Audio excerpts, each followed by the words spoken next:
Welcome, everyone, to today's Explainer. We are jumping straight into a truly fascinating and honestly quite unconventional text recorded back on January 13th, 2021.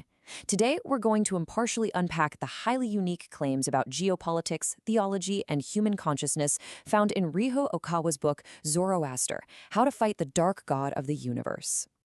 Looking right here at the cover, you get a sense of the premise. The entire book is presented as a channeled, spiritual interview with the ancient spirit of Zoroaster himself. And, well, what does this ancient figure have to say about our modern world? According to the text, we are literally in the middle of an ongoing, cosmic battle between the forces of light and a deeply manipulative dark god. So here is our roadmap for today's Explainer. 1. The cosmic battle. 2. Identifying the dark god. 3. Spiritual roots of communism. 4. Mechanisms of mind control. And finally, 5. Repelling spiritual possession. Let's dive right in. Section 1. The cosmic battle, light versus dark. That brings us to our first absolutely crucial definition. Meet Ahriman. In this text, Ahriman is the name given to the dark god of the universe. And according to this narrative, Ahriman isn't just some abstract metaphorical concept of evil, He's presented as an active cosmic entity who allegedly intervenes directly in Earth's affairs. His primary goal? To spread totalitarianism and completely strip humanity of its spiritual freedom. The book actually attributes major human political movements directly to the influence of this specific cosmic being. Moving on to Section 2, Mechanisms of Influence, How Earth is Manipulated. Okay, so the crucial piece of the puzzle here is understanding this specific term, walk-in. The text uses walk-in to describe a very literal form of spiritual possession. It's defined as a direct intervention by extraterrestrial or dark spiritual entities who basically enter and control human minds, and by extension, human ideologies. I want to demystify this jargon right out of the gate, because understanding walk-ins is the absolute central mechanism the text uses to explain the actions of various global leaders. It's wild stuff, but it's the core of the book's argument. As you can see in this excerpt, the text firmly asserts that these walk-ins are an active method of mind control, carried out by earthbound demons or even space entities. So, the source material views massive global political shifts not as mere policy changes or human error, but as the direct result of human minds being hijacked by external dark spiritual forces. Which brings us to Section 3, Spiritual Roots of Communism, Spiritual Vulnerability. Now we're getting into Chapter 6, which is ominously titled The True Identity of What Lurks Behind Communism. This is where the book completely shifts the paradigm of how we usually discuss geopolitics. It categorizes communism not just as a socioeconomic or political system, but as a literal tool for spiritual possession. According to the author, it's an ideology specifically designed to reject the divine, which basically opens the front door for Ahriman's influence. To put that into perspective, the text firmly equates materialism with mind control and the active rejection of God. On the other side, spiritualism is championed as the source of true freedom and equality, acknowledging humans as children of God. The argument here is that when a society embraces materialism, it creates this massive spiritual blind spot, and that blind spot directly invites and allows for dark cosmic influence to just walk right in.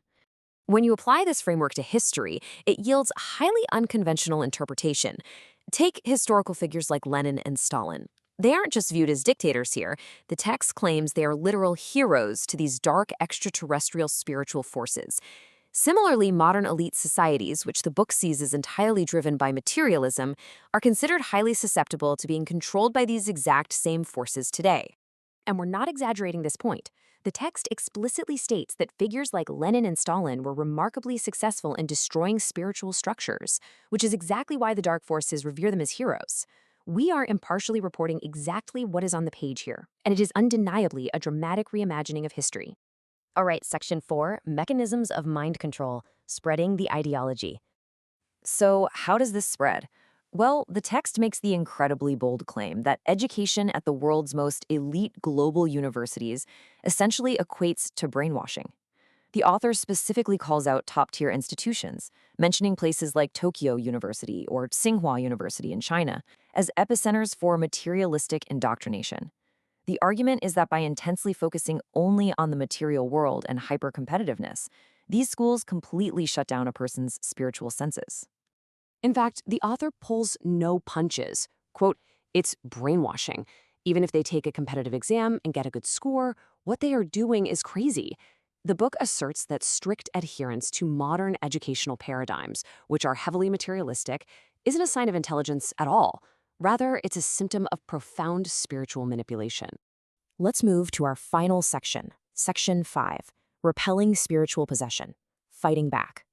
To fight back against all this, the text outlines several key defenses. We've got religious prayer, the power of thought, faith in God, Bushido, which is the traditional way of the warrior, and diverse values. It's honestly fascinating how it beautifully blends universal religious practices with deeply specific Japanese martial philosophy to create what is essentially comprehensive spiritual armor. And it gets even more specific. The text actually makes the surprising claim that certain contemporary world leaders, specifically mentioning Vladimir Putin in one context, are able to resist being completely taken over by walk-ins precisely because they maintain a foundational faith in God and adhere to rigid codes akin to Bushido. Regardless of what you think of that, it's certainly a fascinating way to map spiritual differences directly onto modern geopolitics. But perhaps the most applicable defense for everyday society is the maintenance of diverse values. The text strongly emphasizes that when a society forces everyone to think exactly the same way, which is usually a materialistic way, it becomes incredibly easy for totalitarian thought control and dark cosmic forces to take root. Diversity of thought is literal protection.